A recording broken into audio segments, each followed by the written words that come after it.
Hey there, it's Madison, and I'm going to give an updated grooming video with some new equipment that I've been using and kind of show some updated techniques. I am not a professional, just my disclaimer.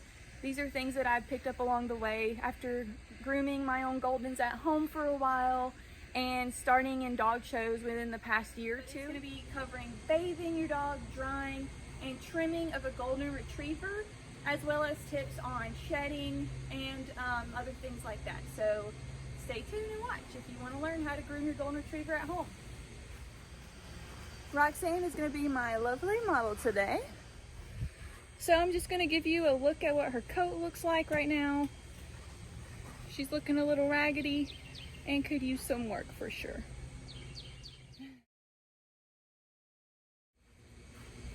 So today I've got my Master Equipment grooming table, the matching grooming arm, and then I've got a device here with my loop that's actually called a Groomer's Helper. You can get this, or there are alternatives available on Etsy. It's just got this front piece that clips to a link here that can keep your dog from turning side to side while you're working on like their tail or hindquarters if you've got a dog who wants to try to turn. And I've got us under an umbrella because it's really hot outside. I don't want this to get too hot on my dog's paws, and also just keep us in the shade. If you don't have this equipment at home, that is okay. You don't have to use a grooming table specifically. You can start out just using any kind of elevated surface as long as it's sturdy that you have at home. I would recommend doing it outside because you're going to get hair everywhere. You know, these dogs shed a lot. If you're trimming them, the hair is going to go everywhere. You could always do it in your bathroom. And if you don't have like a grooming loop, then you will need someone to help you. And what they can do is kind of stand at the dog's head. Maybe the dog's wearing a collar. They can kind of help control the dog's head, not in a forceful way, but just in a stability kind of way. If you don't have, you know, an arm and a loop to hold them in, and you can kind of go from there. And then if you decide that you want to invest in equipment, then you can do that. So I've got some treats. I've talked a little bit before in one of my previous videos about training your dog to get up on the table and enjoy being groomed. But I'm going to demonstrate here. I've got my treats and Roxanne is very interested. All right, Roxanne, table. Good girl, and I give her a treat.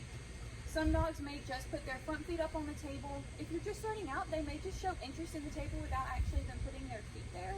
And you need to reward those baby steps towards it. It doesn't need to be perfect the first try if you're just starting out. Just get the dog to have that positive association with the table. So she's very intent on this treat. So you're going to do that until your dog is comfortable, at least putting those front feet up on the table, and then you can kind of help lift them the rest of the way up. A lot of times that's what Roxanne will do. So you just want to make the table a pleasant, fun, nice place for your dog to be. If you're just starting out with grooming, you don't want to overwhelm your dog by like pushing them to get on the table the first time and then going through all these complicated steps of grooming. On your first day, you want to start out just getting your dog accustomed to the table. Think the table is a great place. They may not even be on it yet. And then over time, you want to kind of grow that. So maybe they get on the table and then you brush them a few times, and then you just get off and give them treats and praise them.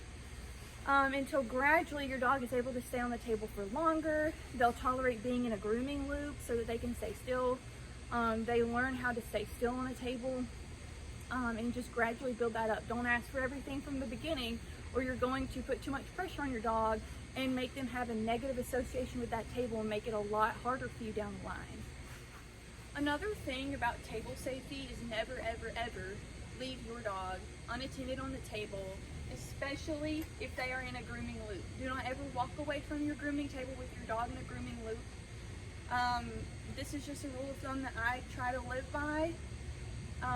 The worst thing that can happen is your dog with no sense of self-preservation is jumping off the table while they are attached to this, and you can only imagine the terrible things that can happen if that were to happen. So try to have your equipment ready.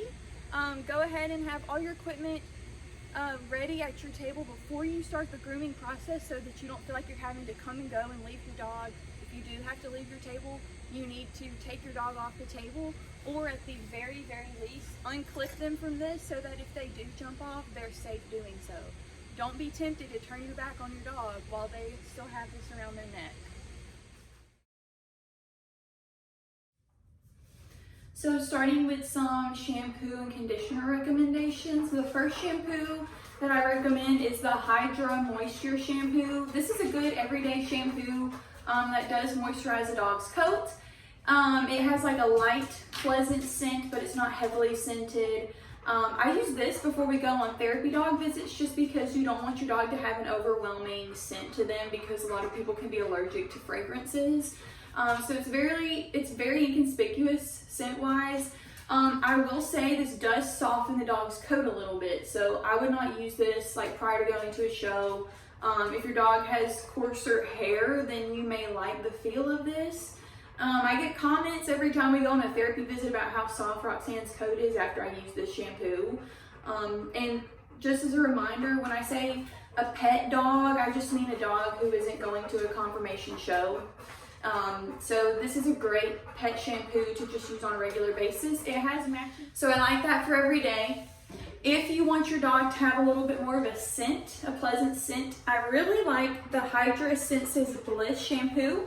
It has a matching conditioner and a few other products that go with it that I really like. This has a matching moisturizing serum that is a good brushing spray that has a very nice scent.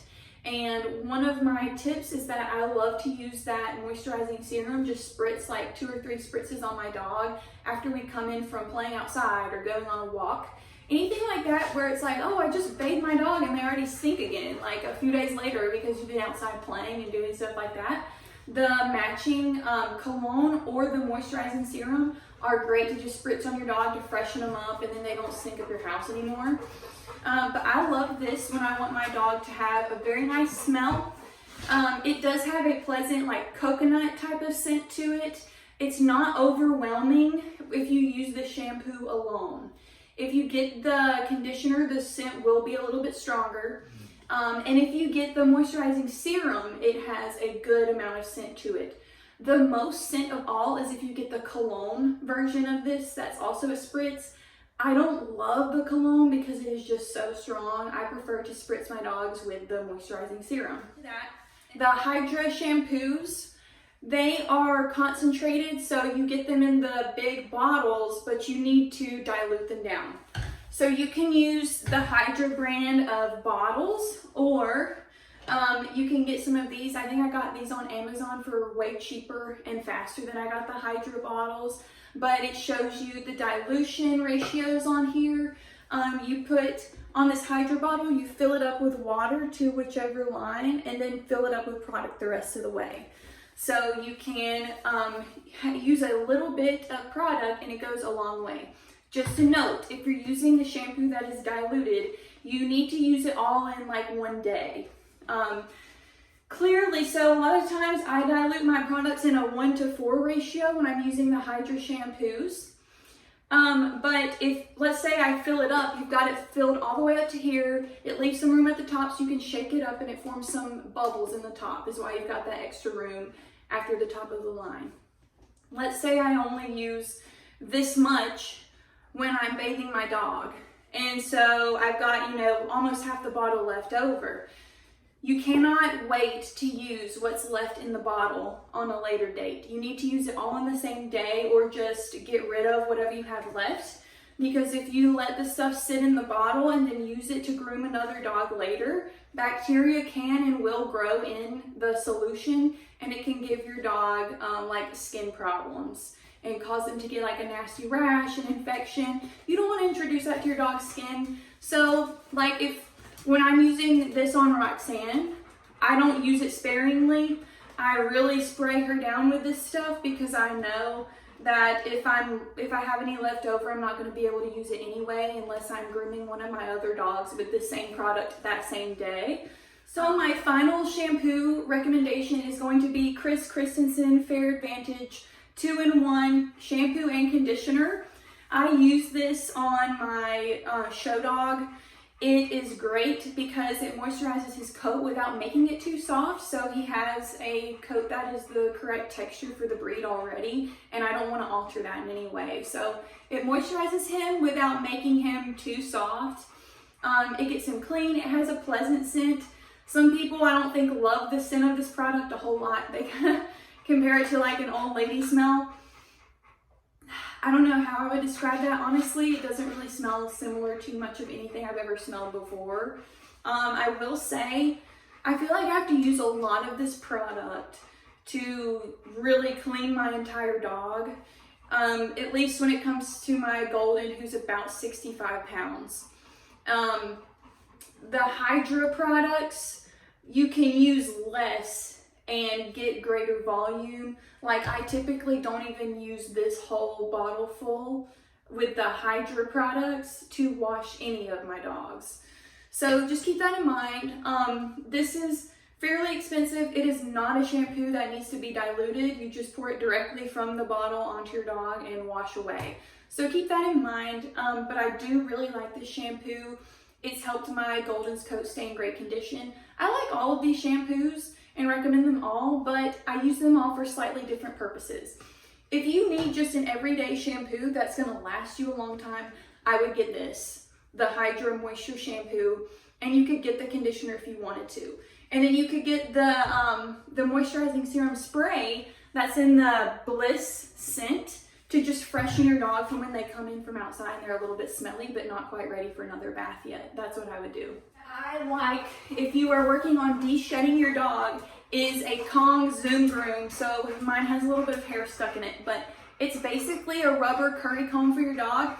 I love it because you can use it in the bathtub. You can get it wet, it doesn't matter. My dogs have even chewed on it a little bit, so it doubles as a chew toy. But you can use this to really work the shampoo into your dog's coat. Get it really deep down in there to get them a really thorough clean. And then it also helps loosen up all that dead hair very, very well. Some other helpful advice when it comes to bathing your dog. I've got this drain cover here. You can find these at Home Goods for super cheap, like $1.99, or you can find them for full price at Home Depot. You literally just set it over your bathtub drain and it prevents all that hair from going down and clogging your drain. So you just set it on there. The other thing that I really like, you can also get this at Home Depot, is like a kneeling pad for gardening. So that if you're bathing your dog in the bathtub, you aren't killing your knees by laying over this bathtub, getting them nice and clean. When you're diluting your shampoo, you want to put warm water in the shampoo bottle so you aren't shocking your dog with freezing cold water. Always check the temperature of your water. You don't want the water to be too hot or freezing cold. If it's too cold, your dog probably won't like it. You want it to be lukewarm or just barely on the warm side. And then when you've got the correct water temperature, you're gonna start getting your dog's coat nice and thoroughly wet. Roxanne has a pretty thick coat, so I need to make sure she's wet all the way down to her skin. So use both hands to kind of agitate the coat as you're doing this.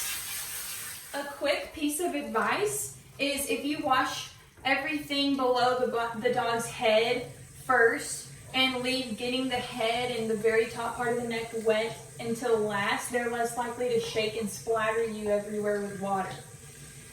So once your dog is good and thoroughly wet, you're going to take your shampoo and you're going to really generously distribute it over the dog's entire coat. So really you're going to focus on whichever side you're starting on and then save some so that when you turn the dog you can get the other side.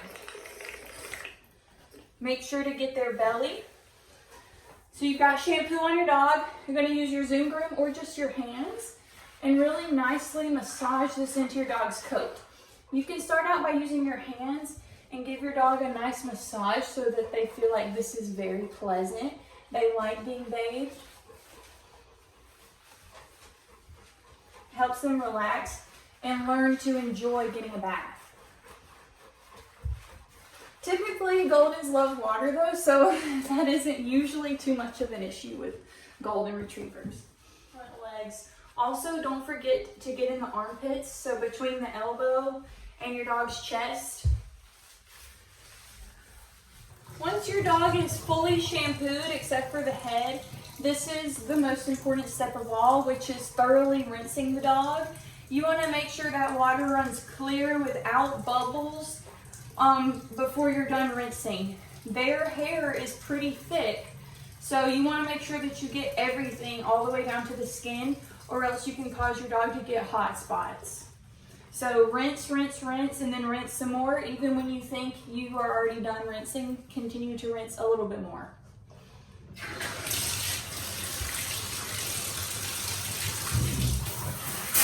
Starting at the highest point, close to the head, you're going to start here and basically go in a neck to tail fashion and top to bottom. So make sure that you get it all out of the hair.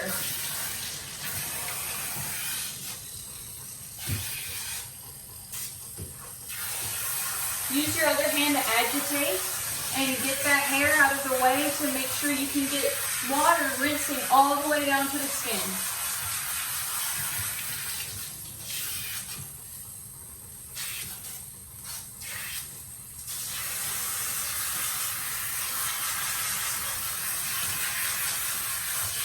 Now, Roxanne's body has been fully washed and thoroughly rinsed. So now we're ready to move on to the head. What we'll do here is just rinse everything, wash it down, and then rinse it very well, just like we did her body. Desmond wants to help.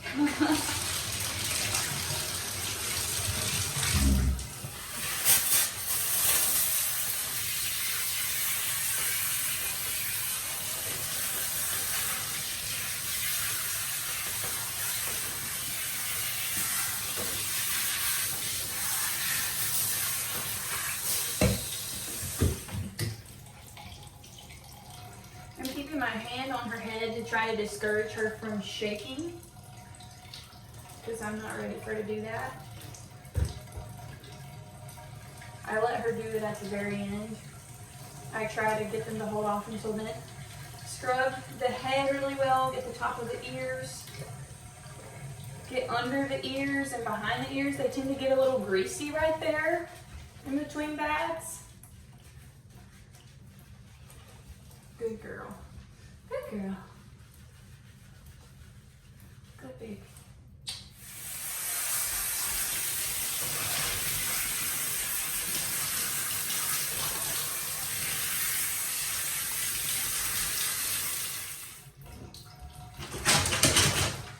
Good girl. And then, as long as you're not doing this for a dog show, you can start by towel drying. She loves getting towel dried. This is why it's so important to put a drain protector in your drain. So she knows what we're about to do because she ran straight out here and got on her table without me even telling her what to do. Good girl, Roxanne. As long as your dog isn't competing in a show, you need to towel dry them thoroughly. I try to always concentrate, especially on the ears and directly behind the ears. Because it's easy for moisture to get left behind in those areas, and also a lot of dogs tend to not really like the dryer blowing on their ears or around their face. So just towel drying that as much as possible kind of saves us a little bit of headache in the long run. So what I'll do is I'll put Roxanne on my grooming loop. With your drying technique, there are some things to keep in mind. The first thing to note, once again, as long as you're not competing in a dog show, the Golden Retriever breed standard says that the coat may be wavy or straight. So you don't necessarily have to obsess about getting your dog's coat perfectly straight.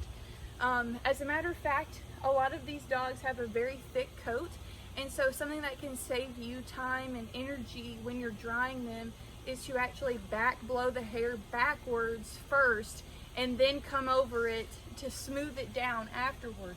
It helps open the coat and get all of the moisture that's right down at the skin in that undercoat. This will also help when you're trying to kind of control your dog's shedding. Let's say it's been a little while since they've had a bath and blowout. What this does, it opens the coat up and can help blow out all of that dead undercoat that's loose and ready to come out. And you will see plenty of that when I bathe her here in a minute because she is overdue for a blowout. General tips for controlling shedding in your dog. I already talked about using the Zoom Groom in the bath, helps loosen up a lot of that dead hair. Another thing, you absolutely need a high velocity dog dryer if you want to control your double coated dog shedding. So Golden Retrievers have what's known as a double coat. They've got the top coat that's like their protective layer. It lets water drip out of it, and then they've got this layer that's a little softer, holds in heat, and it's the softer hair. And so I mean, she's just shedding a ton right now, because like I said, she's overdue for the bath and blowout. She just got a bath a few days ago, but I let her air dry, so she's really going to be blowing a lot of coat today, and you will get to see it. You'll get to see the hair monsoon that's about to take place here. So as far as controlling their grooming, if you give them a bath once a week for 2 to 3 weeks, and then after that you can transition to giving a bath and blowout every 2 to 3 weeks. Once every 2 to 3 weeks after that, that is the best way in my experience to control the shedding, in addition to regular brushing. So brushing them at least a few times a week in between. Let's talk about the tools that I'm going to use when I'm drying her. So the first thing, I'm still using my Shernbao high velocity dryer that I bought off Amazon. So it's been a little used and abused, but here it is. It's a variable speed, so you can turn it. You can also have just plain air or heated air. I like this dryer a lot. It's done me well and lasted me for about 3 years now. And then another thing is choosing your brush. So for a dog like Roxanne, who's overdue for a blowout, I'm going to use a slicker brush on her. This is an Artero slicker brush. You don't want to use this if you're brushing your dog every day, because the tines can be a little rough on the skin. If you go over the same area repeatedly with the brush like this, it can cause brush burn and skin irritation. I prefer for like an everyday brush, or with a dog whose coat is being maintained and rolled like every week to 2 weeks, using something a little gentler like a pin brush. This is the #1 All Systems pin brush. So for her, I'm going to opt for the slicker for now, just because I really want to rake out a lot of that undercoat that's stuck in there and needs to come out. This one's a little bit of a tougher tool, while this is more of like a maintenance tool. I use this on the dog that I show because I bathe him every 1 to 2 weeks. Drying. First, I'm going to just brush her all over with the slicker brush. I'm looking out for any mats or tangles that might be under the ears. Some dogs tend to get them like behind their elbows here. But I'm really just doing like a once over brush out first before I start drying her with the dryer. And then same on this side.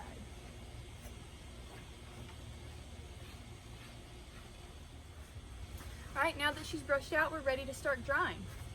So I'm going to have this on the max setting, and I'm going to start over her tail first, like on her hindquarters. And first I'm going to back blow her to open that coat up, get out the dead hair, and help her dry just a little bit quicker. I would not do this version of drying on a dog who is going to compete in a conformation show, because it is not going to train their hair to lay perfectly flat or smooth. So this is great for what I consider pet grooming, so any dog who's not going to a conformation dog show soon.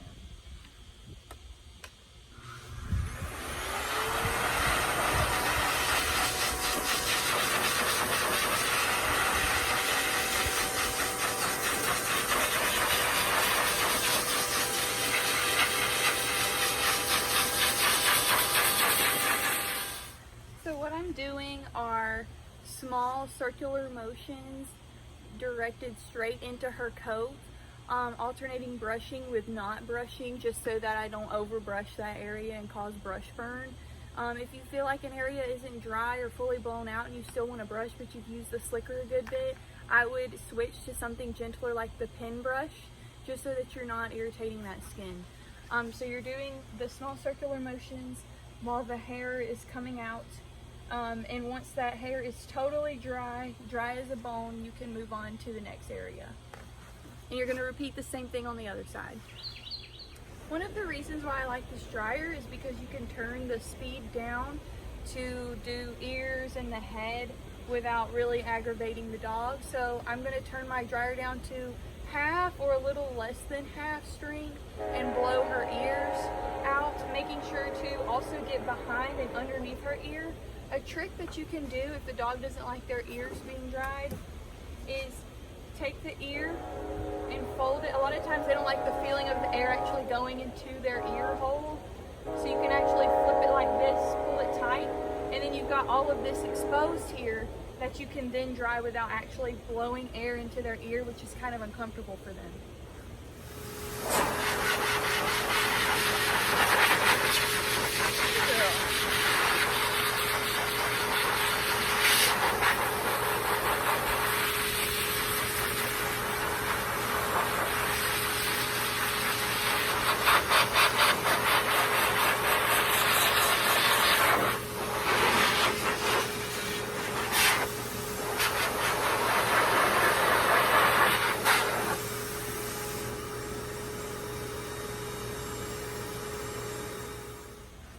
A tip for getting your dog's coat nice and smooth is once they are most of the way dry, maybe 75% of the way dry, what you can do is take your dryer. I prefer to use the flat end nozzle on the dryer and go straight down onto the dog. Also, the farther away you are, as opposed to being here and the air is hitting the dog really hard, if you kind of lift it away and dry it back and forth repeatedly, especially while brushing, it can help that hair lay more smoothly. First, let's go over the tools that you're going to need to fully groom your golden retriever once they're dried.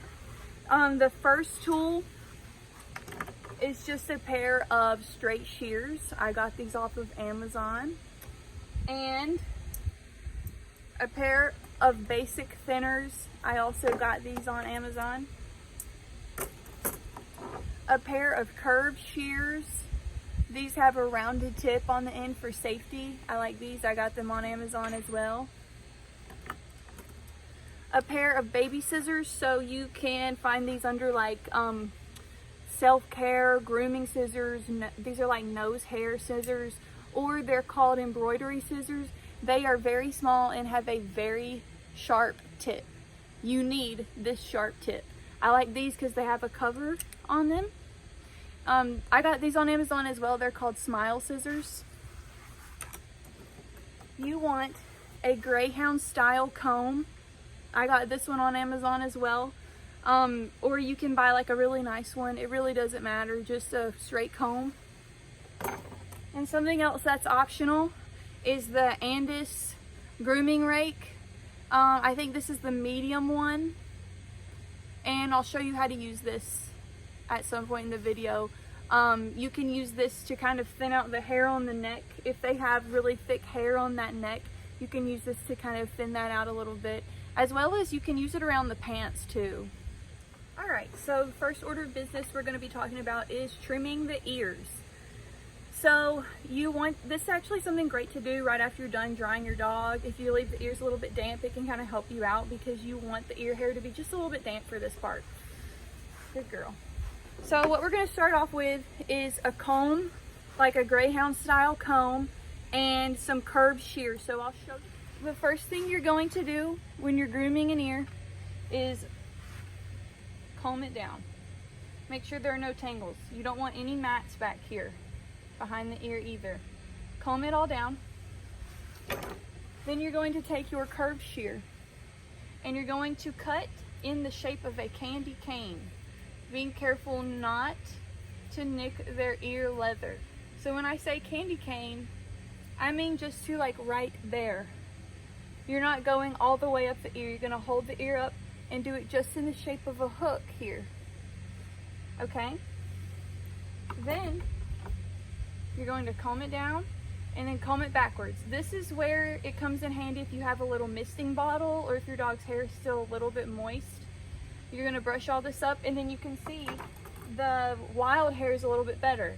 You're going to take your thinning shears and very lightly do a few snips. Actually, I do several snips on her since she really needs to be trimmed. It's really dependent on how badly the dog needs to be trimmed. Kind of do the hairs that are just sticking up. See, I'm not digging in.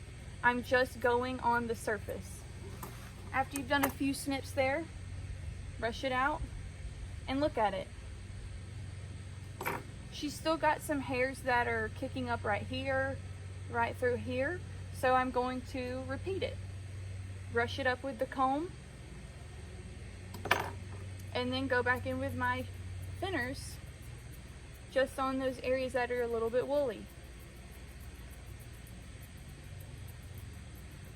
When you are just starting out doing this, I would be pretty conservative with how much you take in one go. Do like 4 or 5 snips and then brush it and look at it.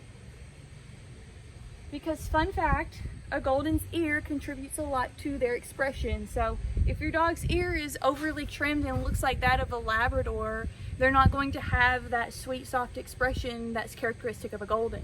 So you don't want to take too much.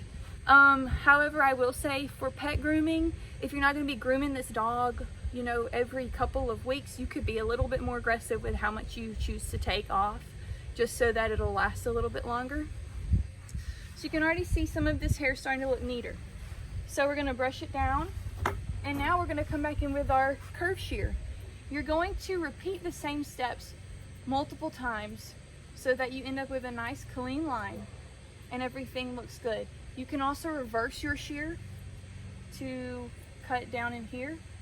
You don't want to make a giant gap, but she tends to get a lot of hair under her ear, so I am a little more aggressive when I take hair out right there. Brush it down and see what you're left with. She's got some hair scraggly right here. I'm still going to brush this up and go over it again with the thinners, concentrating just on those areas that were a little more scraggly.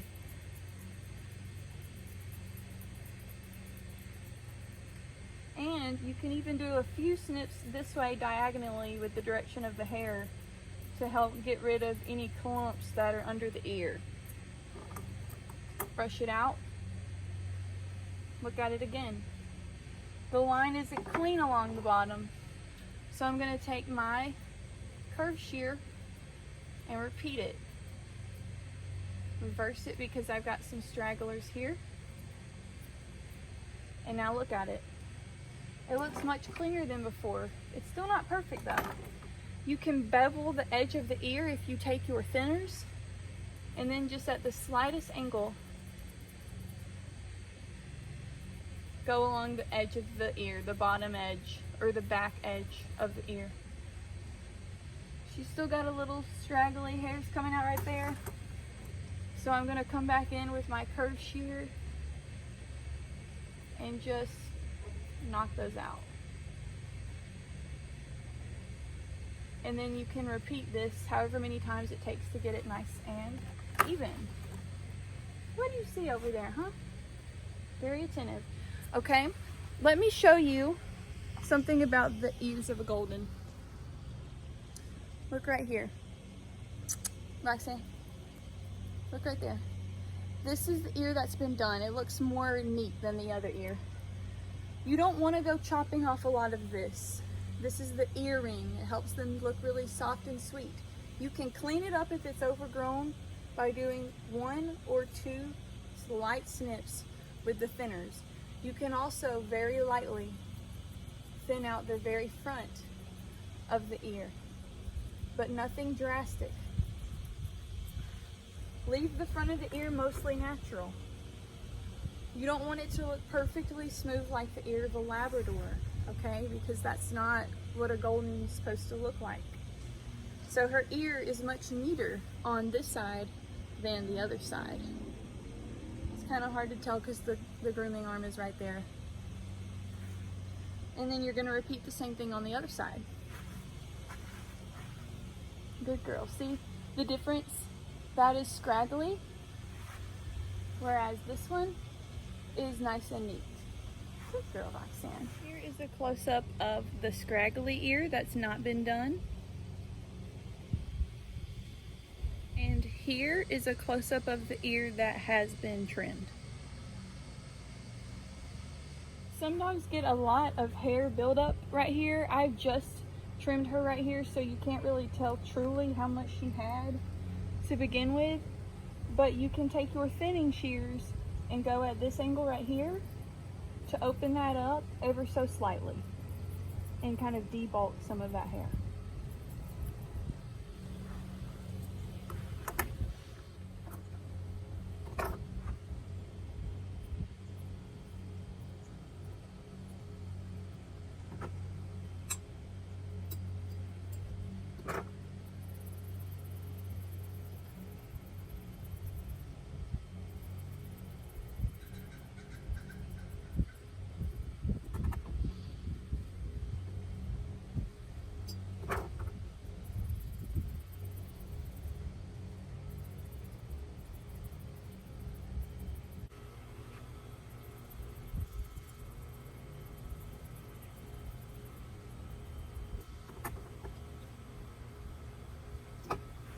Alright, now we are moving on to feet. So, a golden retriever should have a nice, rounded, tight foot. Not one that's really elongated. Roxanne does need to have her nails done, which will be happening at the end of this grooming session. So try to ignore that for now. But what you do is you start out by taking your comb and brushing your dog's foot hair up. You see how it's bringing up all of those wild hairs in between the toes? That's what we want. Next, you're going to take your straight shear. You can pick up the dog's foot if that's more comfortable, and you're going to do what I call chopping the tops. So you are chopping off all of that extra hair that is standing straight up on top of the dog's paw when you did that. All of the hair that's coming out from between the toes.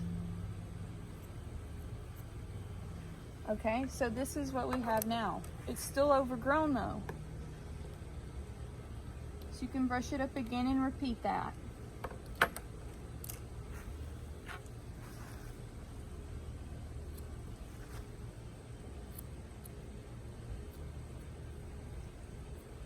Try to avoid the area like on top of the toes. It's more so the spots between the toes that we're aiming for, but you can go over that just ever so slightly if that's overgrown.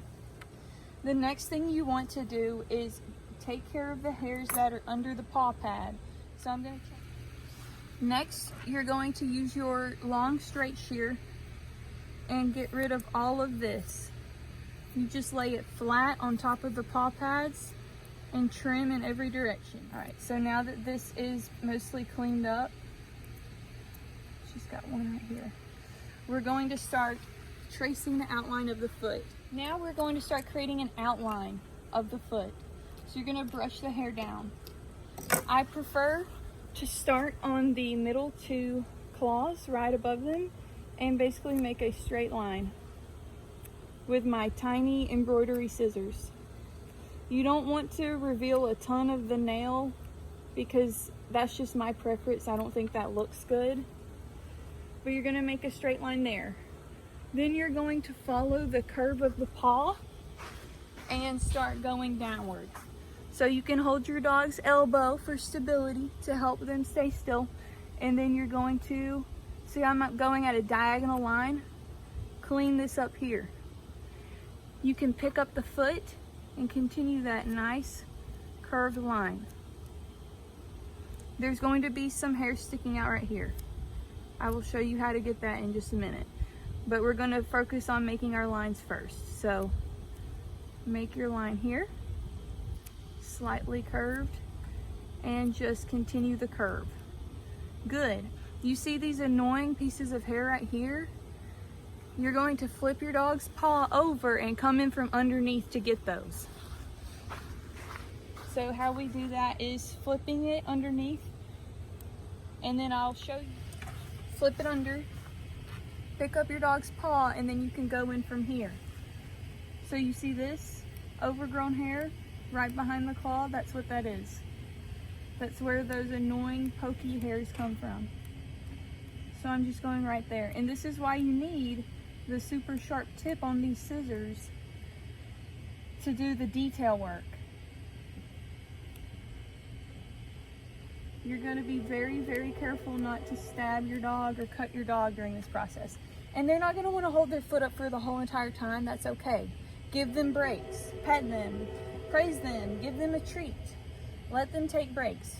Don't expect your dog to do all of this the first time that you try to groom them.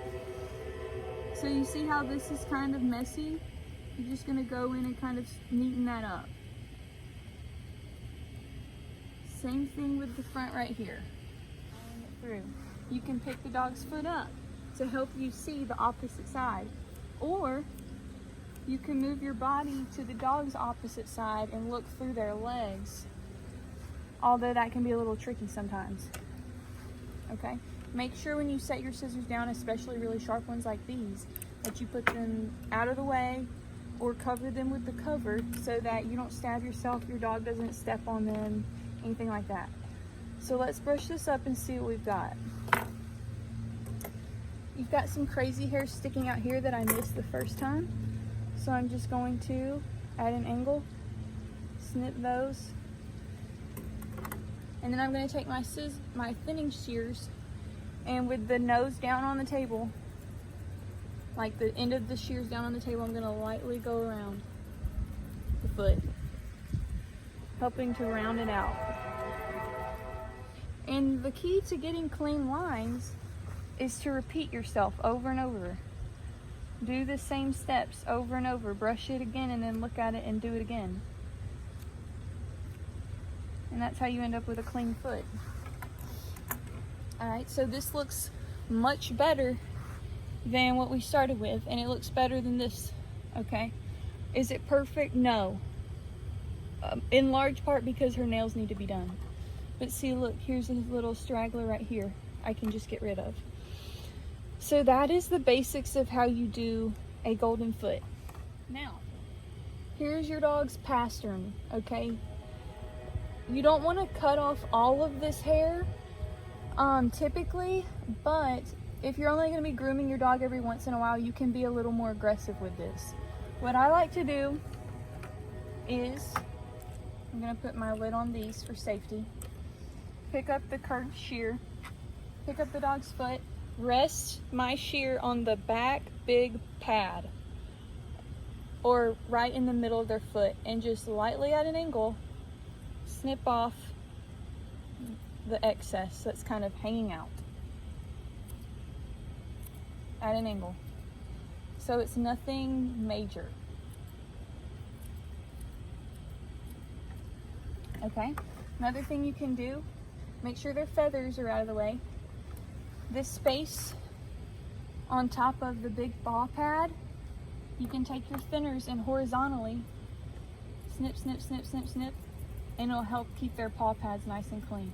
This is also a good opportunity to clean up anything that was left behind on the paw pad from when you did it the first time.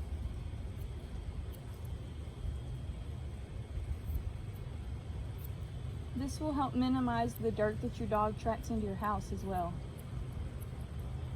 Now that the foot is nice and clean. Okay? Good girl. Alright, so the pastern's a little bit cleaner. But what about all of this? Some dogs' feathers get really long. Okay? They can drag in the mud and stuff. Your dog has a little paw pad right here on their wrist where their dew claw is, okay? Right here. What you're going to do is start your hand up at the dog's elbow. Start your hand at the dog's elbow. You run it all the way down until you can touch that dew claw pad. She thinks I'm trying to pick her foot up. Okay, so roughly here. This is what you're left with. You're going to take your curved shear and turn it horizontal to your dog's paw pad, perpendicular. And you're going to snip. And you can even snip a little bit more if you want to be a little bit more aggressive with it. That way, there isn't a ton of hair that's just hanging down.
For the back feet, the steps are essentially the same.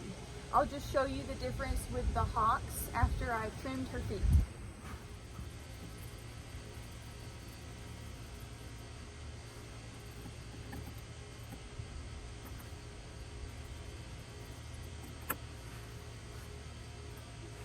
So I have gone ahead and combed Roxanne's tail and Hocks out really thoroughly. So now we're going to work on the Hocks. What you're going to do, it's easier if the dog is standing with their feet literally on the back edge of your table.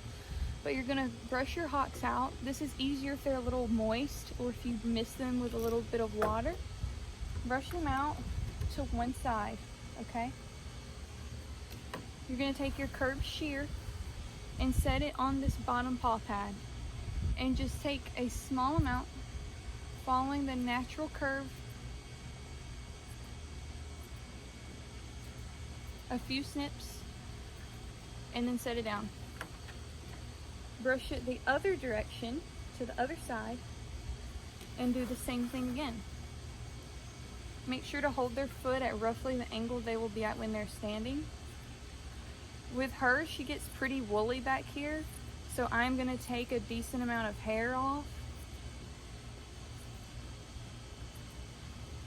You don't want to take off all of this hair, okay? You can brush it to the side and repeat. And then if you have any little stragglers here at the bottom, you can just use your curved shears to kind of make sure that those blend in with the rest of the hair.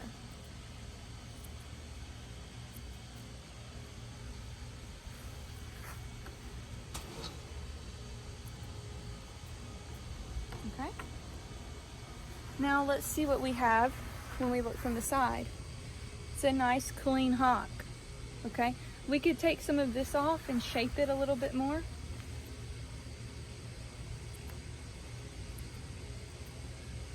So I'm gonna do a little bit of that. And now see, it looks pretty clean. I could even stand to take a little bit more off of her. But just for the sake of being kind of conservative with it, I'm gonna do that. Then, if they have a lot of overgrowth here, you can brush it out. Take your thinners, kind of hold up just this hair, and going like with the angle of the hair, so kind of at a diagonal, you can just thin this out a little bit.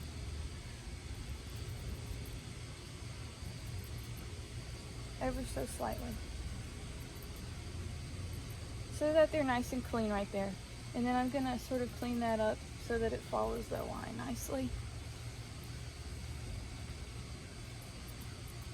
And right here, just barely cleaning up this hair that's sort of hanging over. She gets a little extra hairy. And now look how much cleaner that looks. Let's compare that side to the untrimmed side. Here's the foot that has not been trimmed yet. So you can see how much of a difference it makes. Gonna repeat the same thing. Brush it out. Brush the Hock hair, not the tail hair, but just the Hock hair to one side. Pick it up and try to go at the same angle as the back of her foot. You can open your shears really wide, okay, to capture a lot of that hair. Okay? I know there are stragglers, but I'm going to brush it the opposite way and repeat it.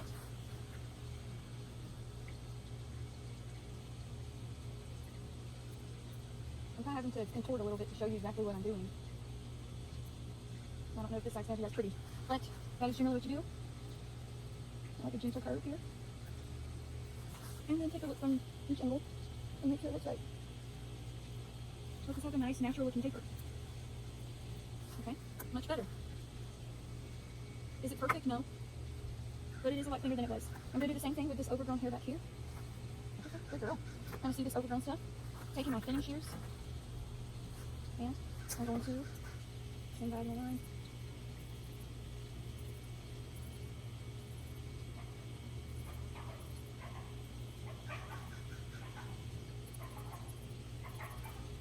Now she's a lot cleaner back there.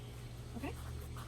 So that is the majority of golden grooming. One last thing I will show you is the tail. Alright, I'm back again. This is actually the next day because I realized that we had some technical difficulties as far as my videos for showing how to trim the tail. So her tail has already been trimmed and I did not catch it on video, but I'm going to show you how to do it. So what you're going to do is make sure your tail is thoroughly combed and brushed out. So I'll just show you. I'm using that straight comb, the Greyhound comb again. Making sure there are no tangles, no mats close to the base of the tail or actually at the tail bone itself. So you want to get all the way in there to the skin. And you can use a brushing spray for this, like that moisturizing serum that I talked about.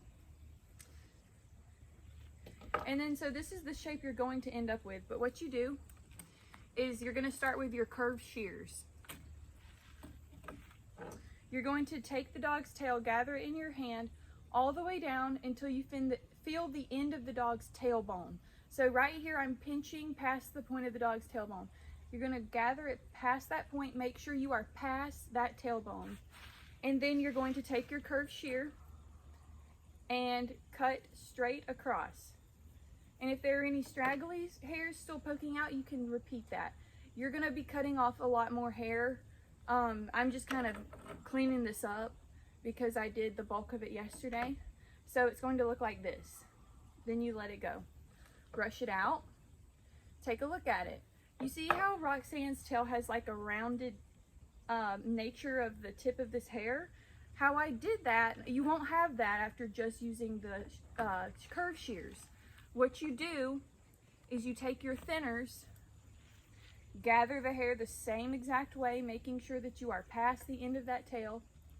And what you can do is go in around the edge, just at a slight diagonal, slanted, not so much concentrating on the top of the tail, but more so concentrating on the underside and sides of the tail, and go around the very edges to give it the nice rounded appearance that's a little bit softer. Now it doesn't look quite so harsh or obviously trimmed. And so this is the result that you are left with at that point. If you want to do a sanitary trim on your dog, what I typically do is I hold the tail out after it's been trimmed. You can take the thinners and follow the natural curvature of the hair. So you could do a little bit here. You could actually be more aggressive with that, but I don't want to do it to her. But if you were to do that, you take your thinners and just follow the natural line of the tail and cut this up just a few inches. Do not do anything drastic as far as cutting this off, where it's going to make their tail not look very appealing. Same thing with the underside here. Make sure that all of this is combed out, free of any tangles. And then what you can do is take your thinners and just ever so slightly, following the same angle that hair is falling at, kind of trim in what's directly between their legs on the undercarriage to help with a sanitary trim.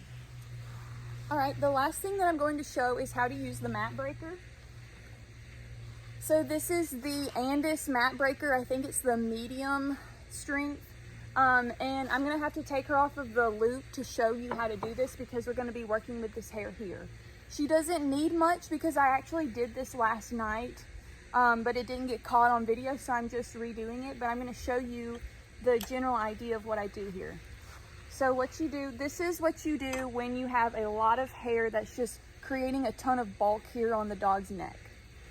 You're going to take your thinning, your mat breaker, and just gently, using firm pressure, pull down in a line from basically the ear to the shoulder. Do not do more than just a few strokes with this, because it will take out way too much hair and leave your dog with a bald spot and possibly skin irritation if you go too aggressively with it. You can do the same thing here, right under the jaw, just a couple of inches worth right here to clean this up. I'm not gonna keep doing her because I did it last night on her and she doesn't need much more. So now you can see the dog has a neck. Okay, you can see a difference between her head, her neck, and her chest, and the shoulder. The neck is better defined instead of having a ton of hair just bulked on right here. Good girl.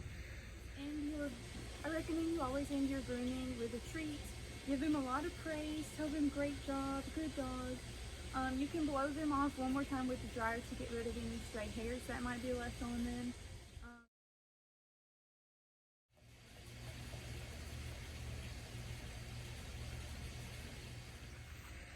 So that's the video. Thanks again so much for watching. And thank you, Roxanne, for being our wonderful model. If you want to follow Roxanne, her Instagram is at Roxanne the Golden Girl. And she's a therapy dog, and we do all kinds of cool stuff. I show one of my other dogs, and Roxanne and he both do rally.